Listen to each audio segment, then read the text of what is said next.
nos abençoe mais uma tarde e noite de estudos. O Alexandre pediu que falássemos sobre sopros, né?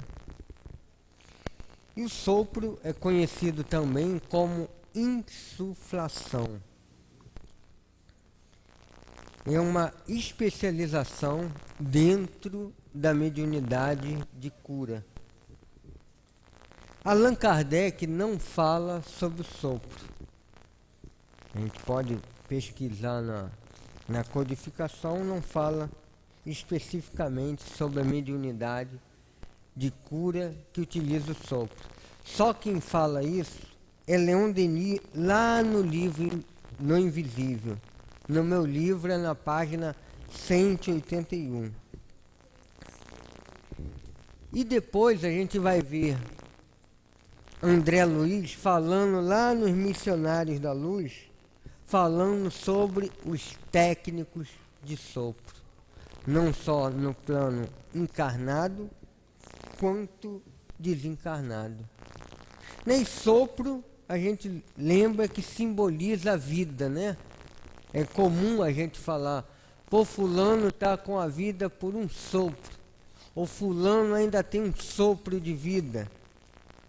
Nem na própria Bíblia, né? A gente vai ver lá Moisés dizendo lá na Gênesis que Deus formava, claro que é uma alegoria, né? A história de Adão e Eva, mas está lá que Deus formou o homem do barro e soprou-lhe as narinas, dando-lhe vida, né? Uma alegoria ali do fluido, né, de vida que carrega o sopro.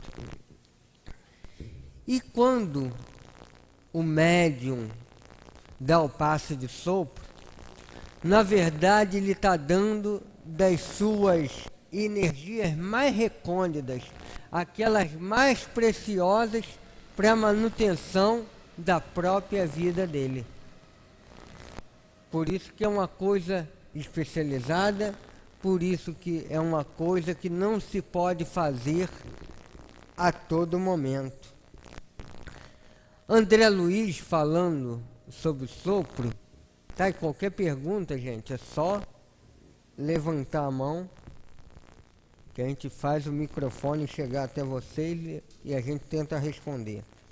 André Luiz fala que para a gente dar o passe de sopro é necessário a higiene bucal, né, está livre de doenças na boca, necessário se abster do fumo, do álcool, das bebidas, dos alimentos condimentados e ter os pulmões limpos, livres e desimpedidos.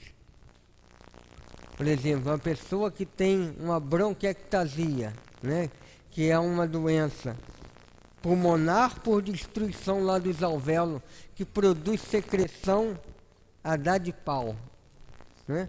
Esse não está apto para dar o passe de sopro. Por quê? Ele vai misturar toda essa secreção dele ao fluido, né? Vai passar por ela. Então André Luiz diz que nós devemos se abster do fumo, do álcool, dos alimentos condimentados, pulmões limpos, né? E a higiene mental também que ele fala, que a nossa boca também esteja higienizada contra as más palavras, né? Ao efeito moral nisso tudo.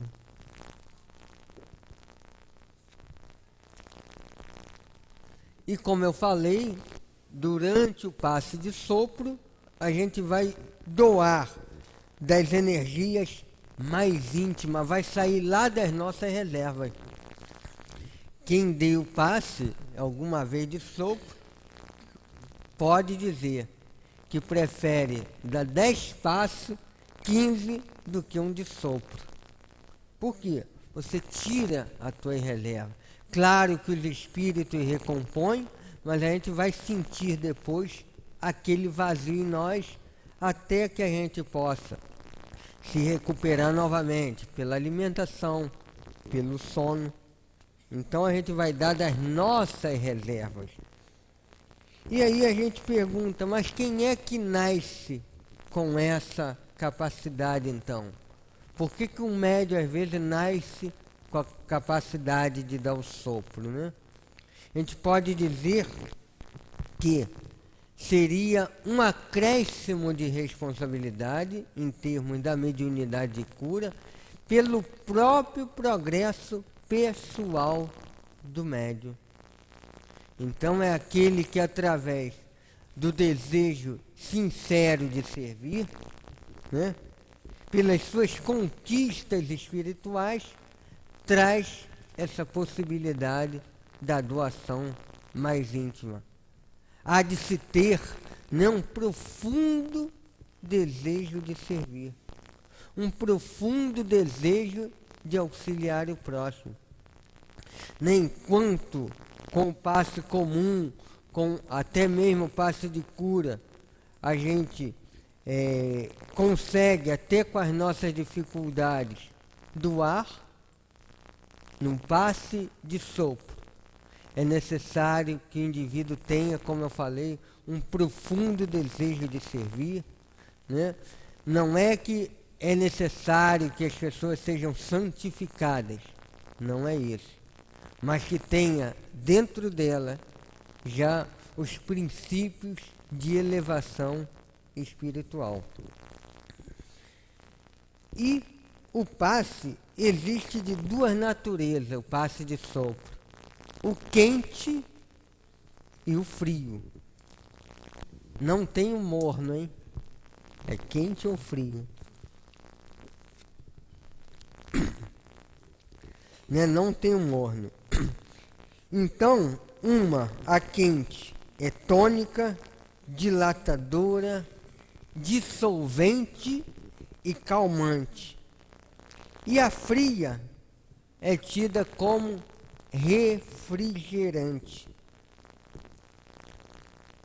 A quente ativa as correntes e carrega, e a outra rompe as correntes e desprende, né, num simbolismo aí a nível de fluido.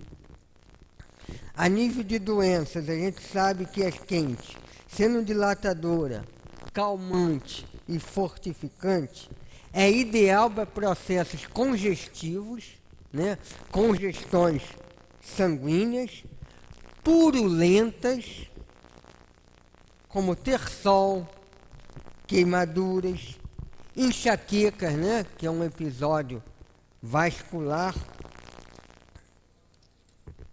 E a fria?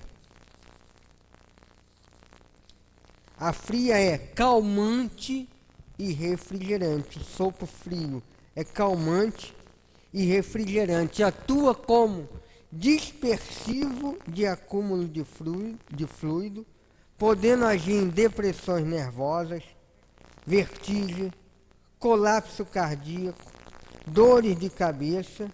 E também a fria age no caso em que as pessoas incorporam indevidamente. Nesse caso, a fria deve se soprar no meio dos olhos. Na pessoa que incorporou fora de hora, a pessoa não está conseguindo tirar, é uma das técnicas que se usa.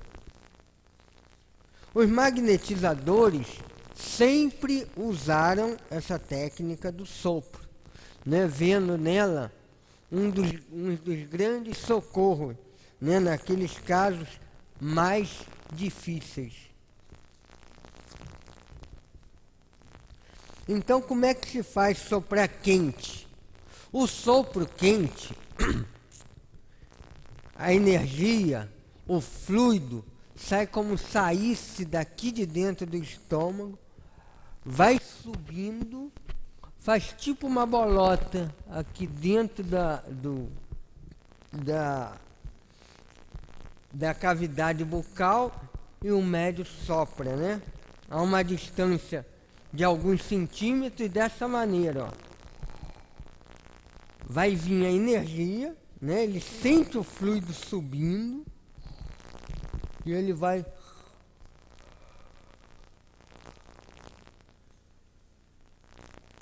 Depois ele retira da lesão,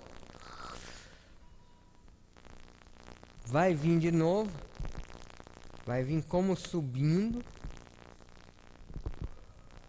Para a gente ter uma noção de como se faz, é mais ou menos aquele movimento quando a gente está com frio e sopra as mãos. Deu para compreender? Ó. Você sente algo vindo de lá de dentro. Já a fria, como é que ocorre a fria? A gente também mantém numa distância até maior, e é como se a gente fizesse aquele biquinho para soprar uma vela.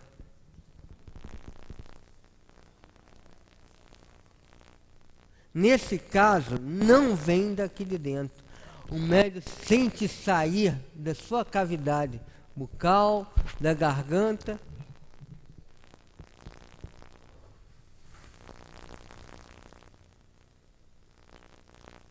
Vai soprando até não poder mais. Depois respira, vira-se de lado.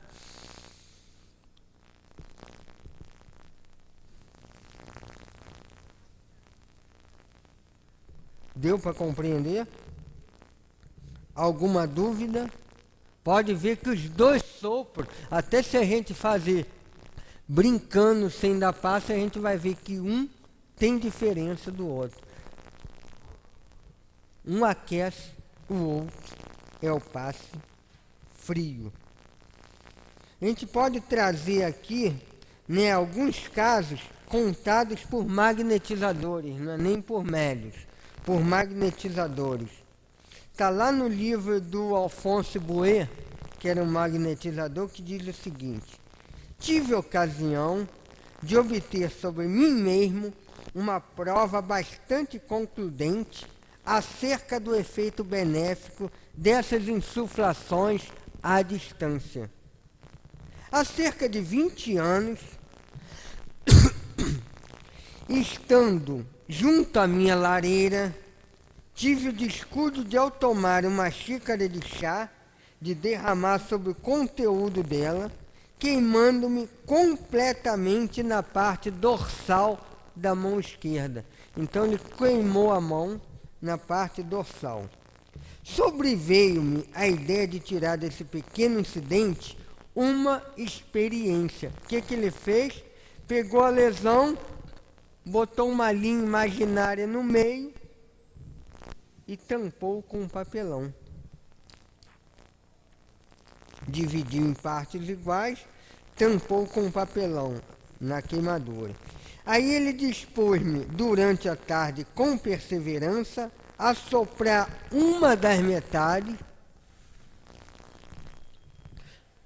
tampando a outra com o cartão e deixando-a entregue a si próprio. No dia seguinte, pela manhã, verifiquei que até o limite traçado pela divisão, a epiderme da parte insuflada, né, que ele soprou, na véspera, não tinha nenhum traço de queimadura onde ele soprou. Enquanto que a partir desse limite, daqui para cá, o mal havia seguido seu curso e a epiderme da parte não insuflada estava tumefata. Esta prova, para mim, parece concludente. Então, ele mesmo, como magnetizador, ele viu, né, o efeito do sopro. Isso é até instintivo em nós. Quando o filho da gente se machuca, o que a gente faz? Vai lá e sopra, né? Dá até aquele sopro frio mesmo. O sopro refrigerante, né? Então a gente vê que os magnetizadores tinham uma grande experiência nisso. E disse que, né, ampliando a do sopro quente, que é dilatador, calmante, fortificante, ele tem efeito também sobre as articulações, sobre o alto da cabeça, sobre o cerebelo, sobre as têmporas, sobre os olhos, sobre as orelhas, o coração, o epigastro, o baço, o fígado, a coluna vertebral e o rins. E o que o sopro quente combate? Combate as obstruções, os engurgitamentos, as síncopes, os desmaios, as asfixias, as dores de estômago, as cólicas hepáticas ou nefríticas, as enxaquecas, as afecções glandulosas, a catalepsia, a letargia, as dores de ouvidos, as supressões. Fortalecem também o movimento circulatório de todos os líquidos da economia e transpiração e despertam também os movimentos do coração e da respiração. E também nas cólicas, né? Principalmente nas cólicas. Quando a gente sopra, a gente como que alivia a musculatura. No sopro quente, alivia toda a musculatura da região. Aí a gente vai dizer, mas e quando é que eu vou saber que tenho que dar o sopro quente ou o sopro frio? Ou quando é? Será que eu vou agora, vou dar passe em todo mundo que chegar lá na minha sala, eu vou dar o passe de sopro? Como é que a gente sabe? Em geral, um médium não sabe. Não é nada programado, né? Ele já não acorda com aquela ideia, vou fazer isso. Quando eu chegar na sala, eu estou com a intuição de que eu vou dar passe de sopro. Na hora, os espíritos que comandam o trabalho é que falam isso. É uma raridade, né? A gente não vê fazer isso todo dia, né? E todos os médicos que a gente conhece, que trabalham com sopro, eles falaram isso para nós, né? A gente não sabe quando vai dar o passe de sopro. Naquela ocasião, diante de um doente, diante de um paciente, é que surge uma necessidade, a necessidade de dar o sopro.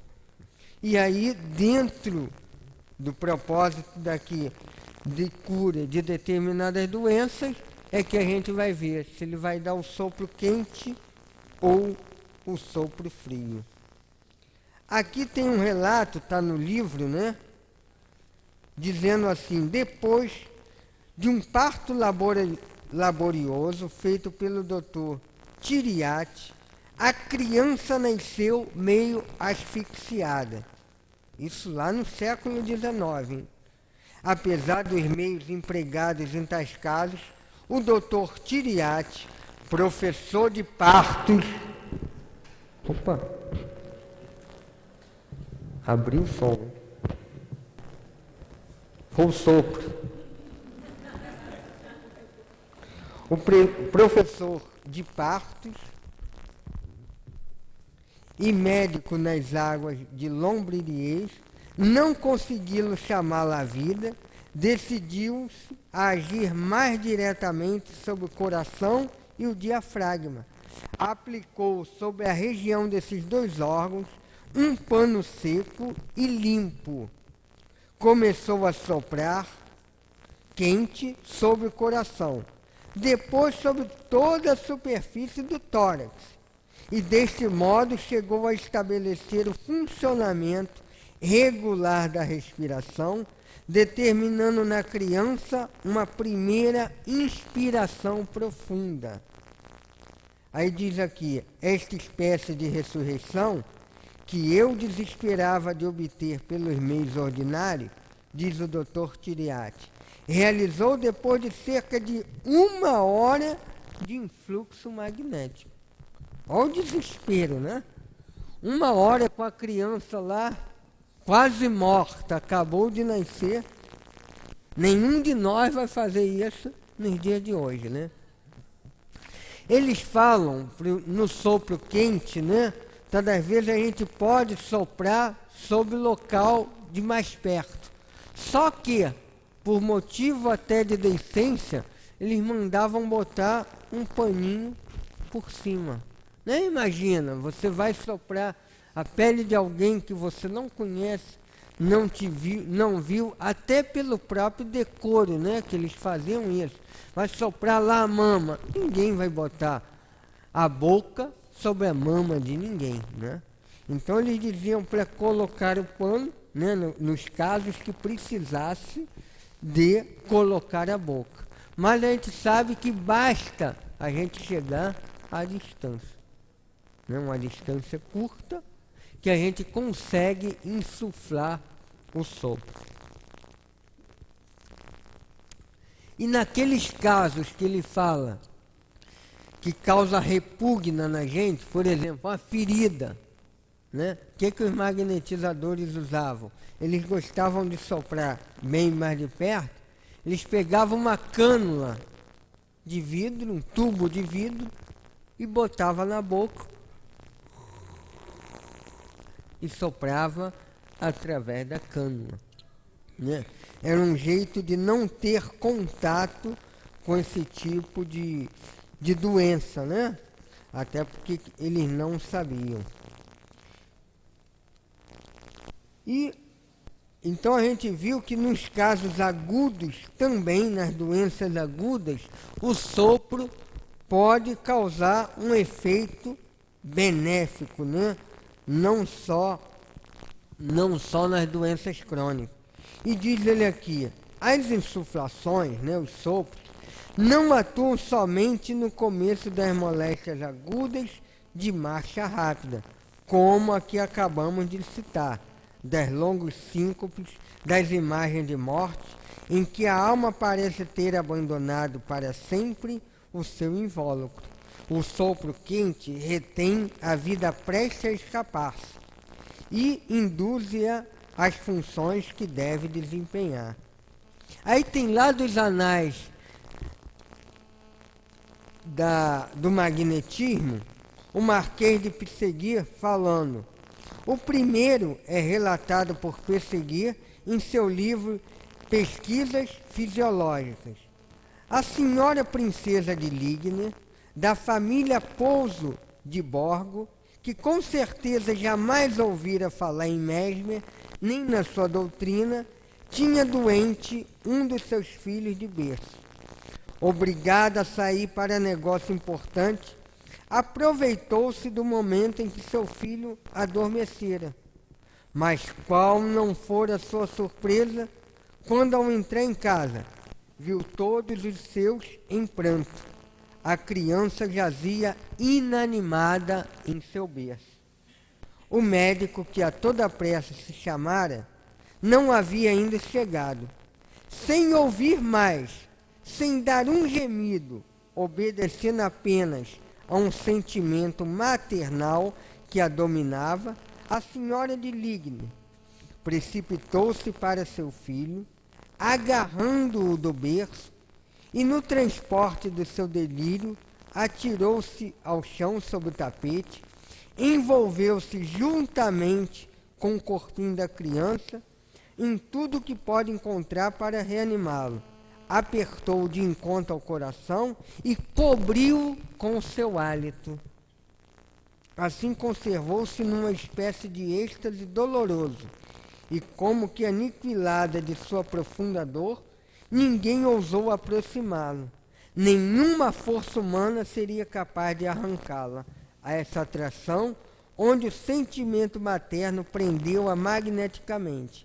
Quando finalmente os gritos da criancinha chamaram-no à realidade, tirando-a de sua imobilidade. Ergueu-se, descobriu-a e a criança estava salva. Não está patente, aí, diz Pessaguier, um admirável exemplo de magnetismo instintivo? Então ela abraçou a criança, se enrolou num tapete e o próprio hálito dela, né, o próprio sopro, as suas próprias emanações foram envolvendo a criança. Então a gente vai vendo que nesses casos, né, o passe de sopro pode ser sobre determinada área, é o que a gente vê mais comum na cura, como também envolvendo todo o paciente. Todo o paciente. Então a gente vai ver de vez em quando, né, as pessoas por determinadas moléstias sistêmicas, né, no corpo inteiro, se usar esse sopro como se jogasse sobre a cabeça da pessoa todo o fluido, né, durante o sopro. Alguma pergunta, Lívia?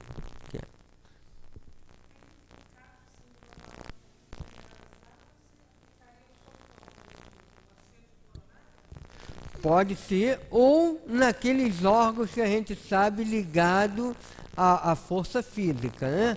Região de epigastro, né?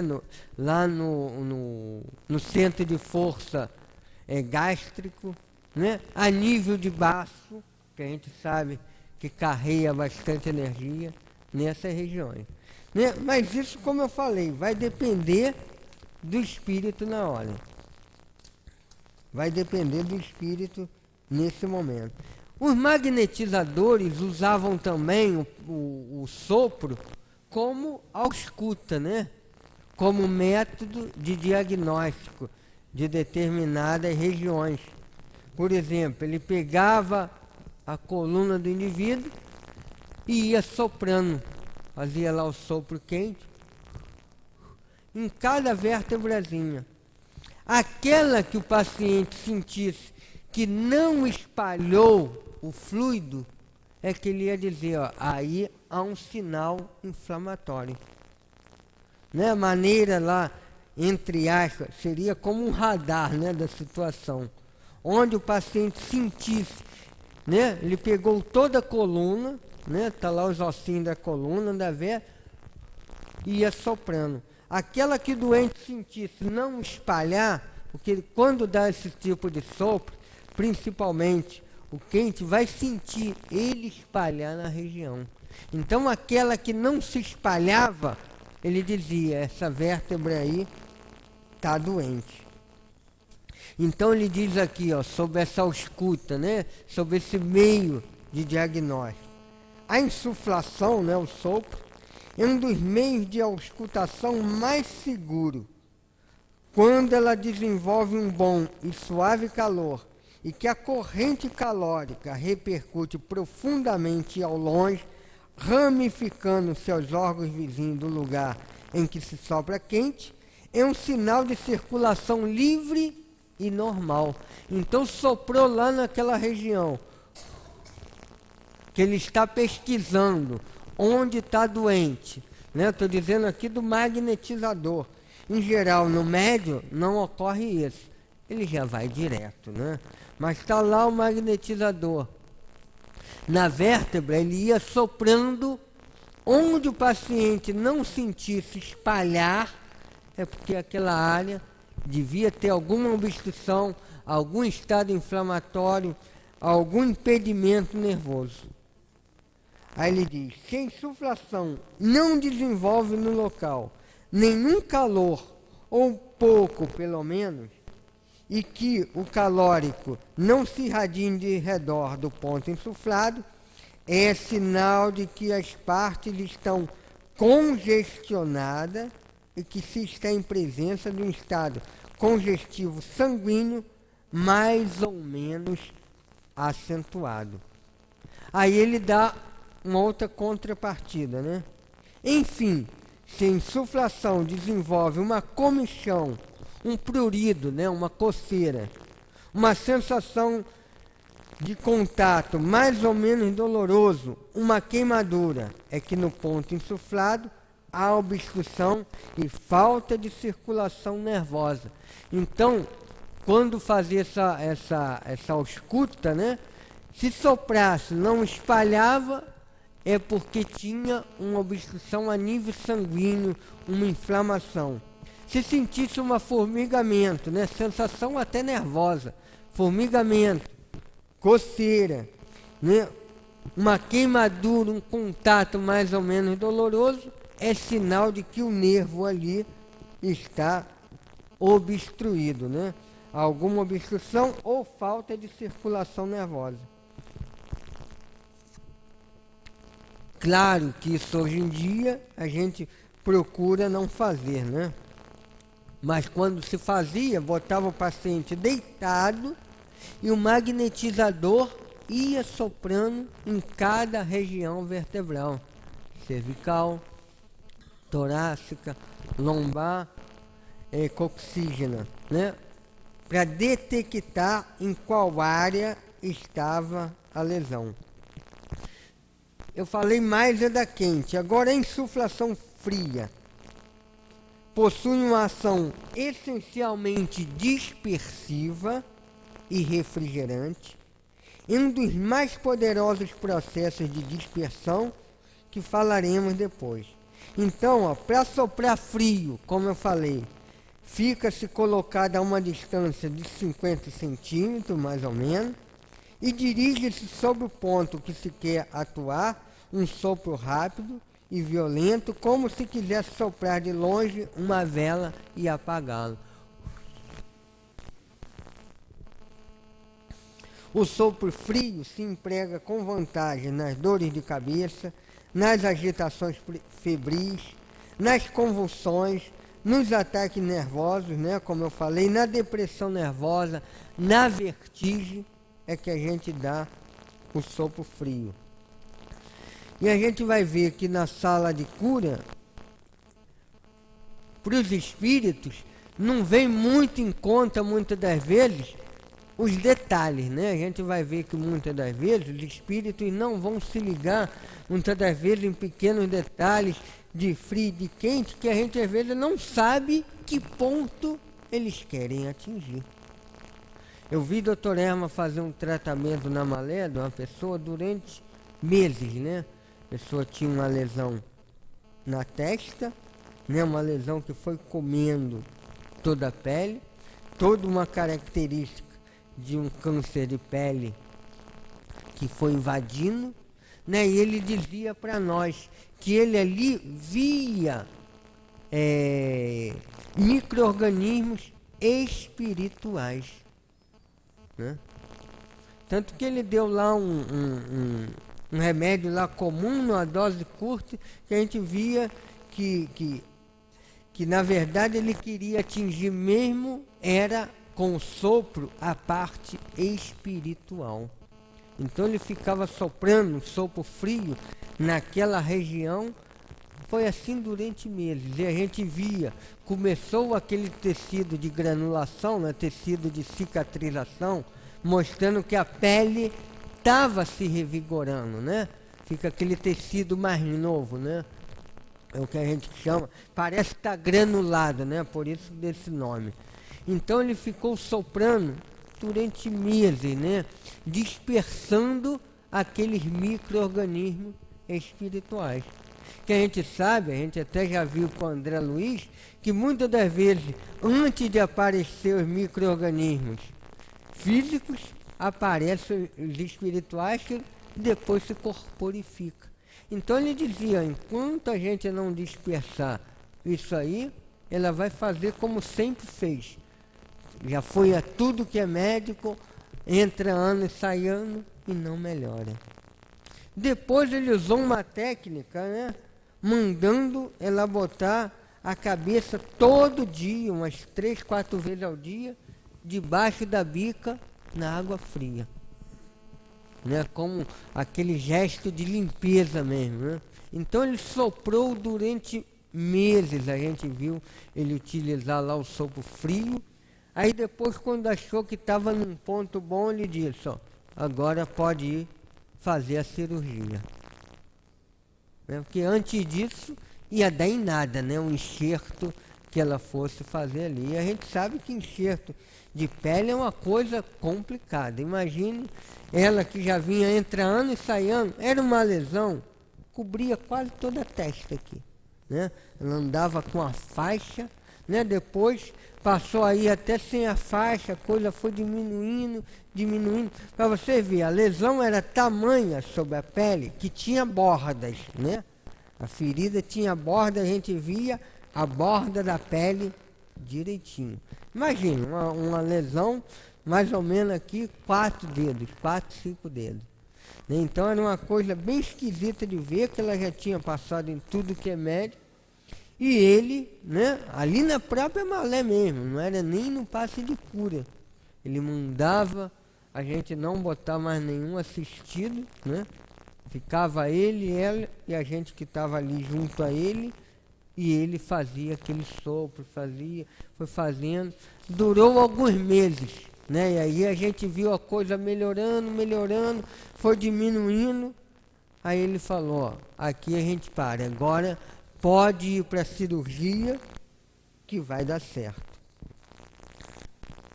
Alguma pergunta, gente?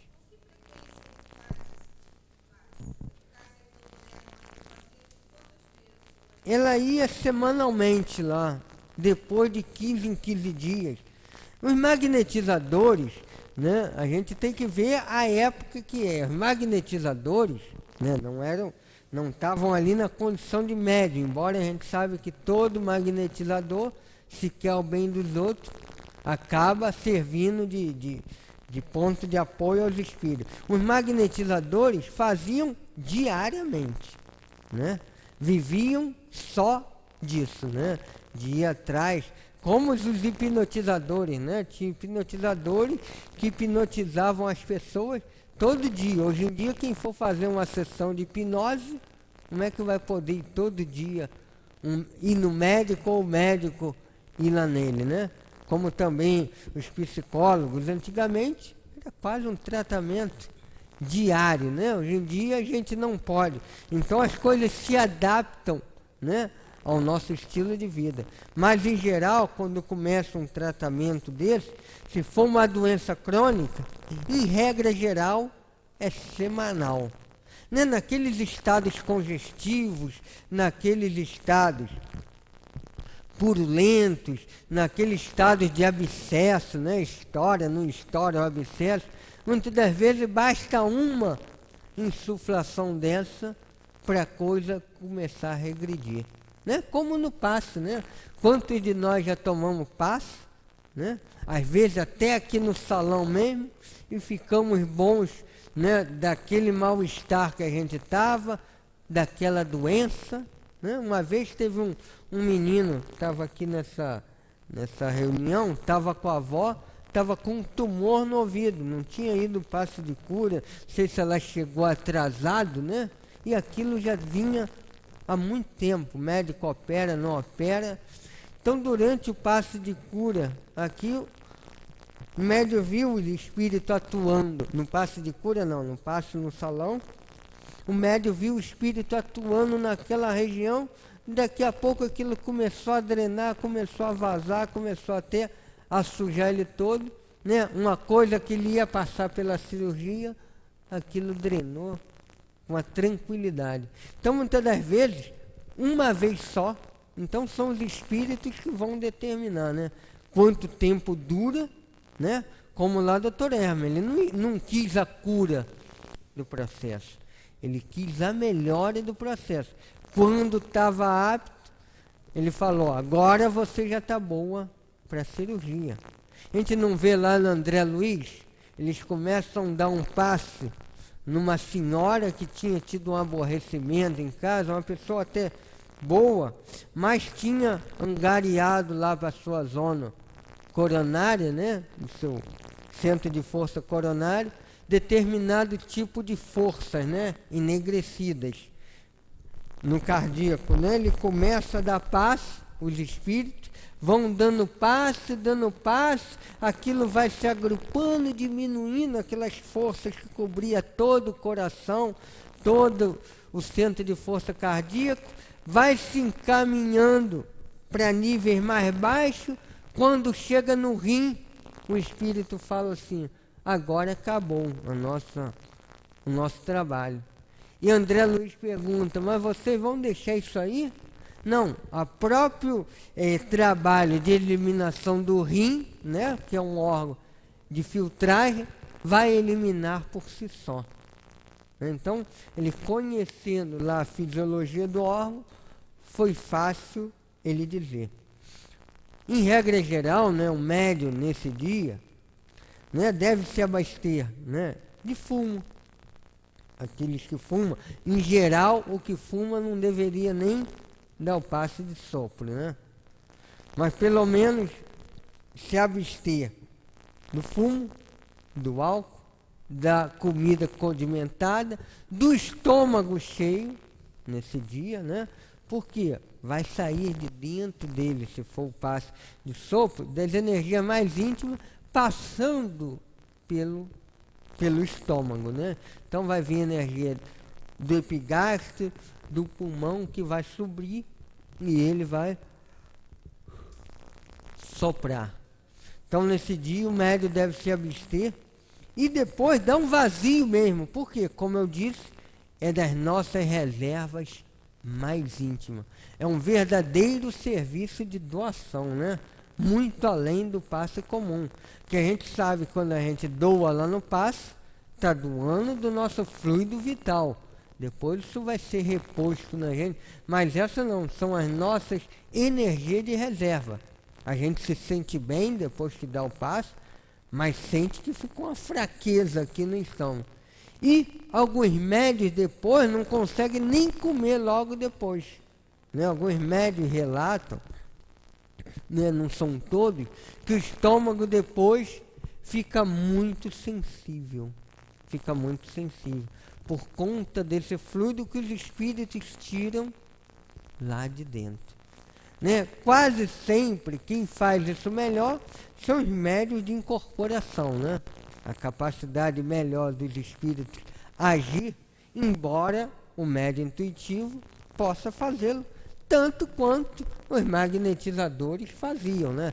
Sem estar incorporado, sem nada. Mas na casa espírita, em geral, a gente vê os espíritos comandando esse tipo de trabalho. Alguma pergunta, gente?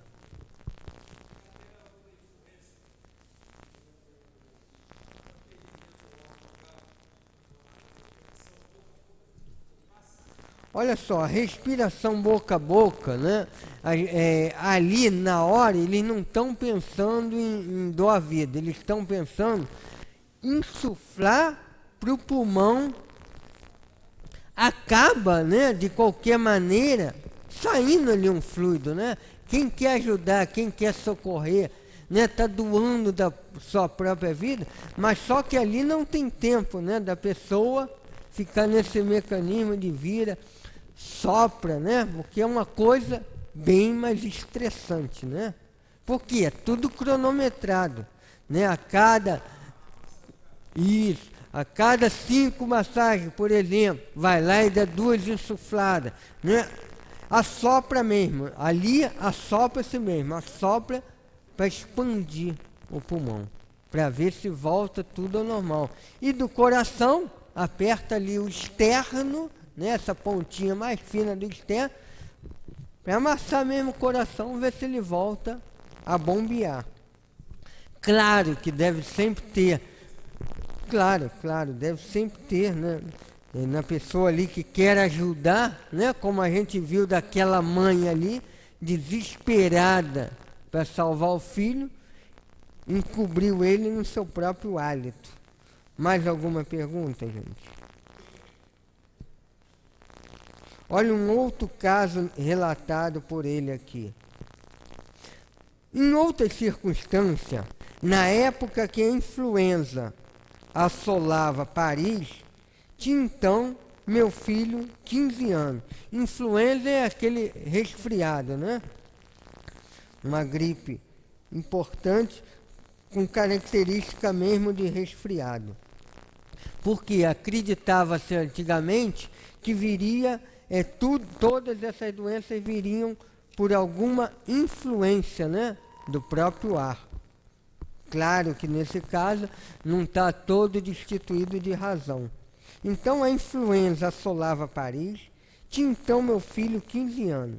Num domingo ele preparava-se para sair depois do almoço, quando de repente, sem que nada pudesse fazer prever o que ia acontecer, o menino atirou-se sobre uma poltrona, queixando-se de um incômodo súbito. O seu rosto decompunha-se, invadia um frio glacial e ele queixava-se de dores vivas na nuca. Essas dores tornaram-se, em alguns momentos, muito intensas. a ponto de se tornar impossível despi-lo ou transportá-lo para a cama.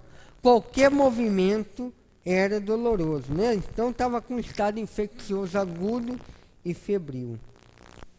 E toda mudança de lugar era-lhe impossível. Ignorava-me por completo a que atribuía esse mal fulminante que nos enchia de inquietação. Debalde procurava-se levar o calor às extremidades geladas, e meio algum dava bom resultado. Tomei a deliberação de me postar diante da poltrona em que jazia meu filho quase inanimado. Tomei-o pelo corpo e fiz-lhe demoradas e ardentes insuflações, né, sopros, sobre o coração. Bastou isso para reanimá-lo.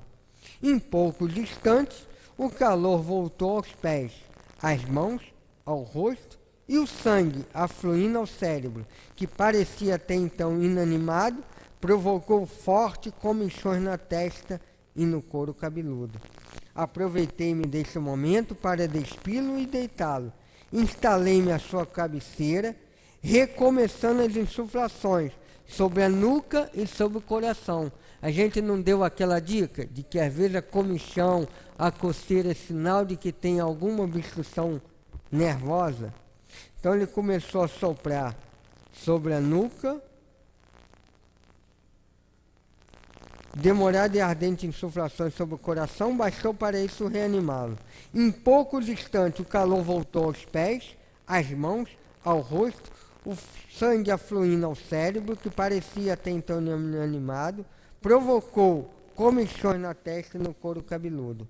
Aproveitei-me desse momento para despi-lo e deitá-lo, instalei a sua cabeceira, recomeçando as insuflações sobre a nuca, sobre o coração, alternando as compasses e imposições. O menino caiu numa meia sonolência que, pelas 6 da tarde, terminou pelo repouso, tirando-nos por último da nossa cruel ansiedade. Tudo tinha acabado e não existia mais traço algum desse mal misterioso e súbito que durante toda a tarde nos tinha sobressaltado. O doente recuperava o seu apetite e a alegria, teimando em levantar-se imediatamente para compartilhar do jantar, como de costume. Evidentemente, as insuflações devemos essa transformação visível do seu estado crítico que nos tinha alarmado tão intensamente.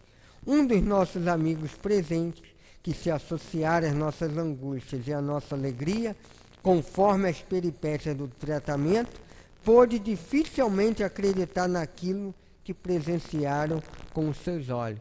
Então a gente vê um pai aflito, né, magnetizador, salvando ali o filho. É claro que a gente só consegue reanimar um coração sadio, né? Até mesmo em medicina a gente diz isso. Só se reanima um coração que está sadio.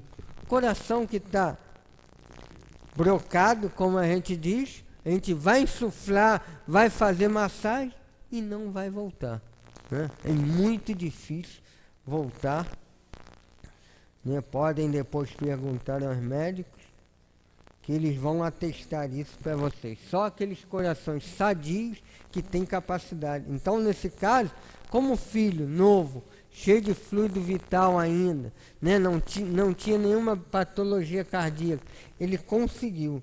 Então, se os magnetizadores conseguiam isso, que a nossos olhos são verdadeiros milagres, imagina os espíritos agindo conosco, né? Eles que conhecem de fluido, conhecem de lei de causa e efeito, conhecem das enfermidades, o quanto não vão poder fazer por nós. Então, aqueles que tiverem esse tipo de mediunidade, né, isso se sente logo nos primeiros anos de passe, a gente vai sentir essa impulsão, às vezes do nada, como eu falei, né, uma vontade, né, não é uma intuição. Isso em geral ocorre como uma vontade assim premente sobre a gente. Não dá para a gente raciocinar, será que isso é meu? Será que isso é do Espírito? Será que eu que estou imaginando? Não, é uma vontade premente de naquele momento, né, quase com uma força irresistível, da gente socorrer a pessoa nesse estado. Tá? Ficam por aqui nossas meditações. Em casa vocês releiam lá o livro do Michaelis. Faça uma tabelinha, bote, ó, sopro quente, sopro frio, os tipos de doença que cada um abrange, né? As características deles e os tipos de doença. Vai ficar mais fácil para vocês estudarem. Que Jesus nos abençoe.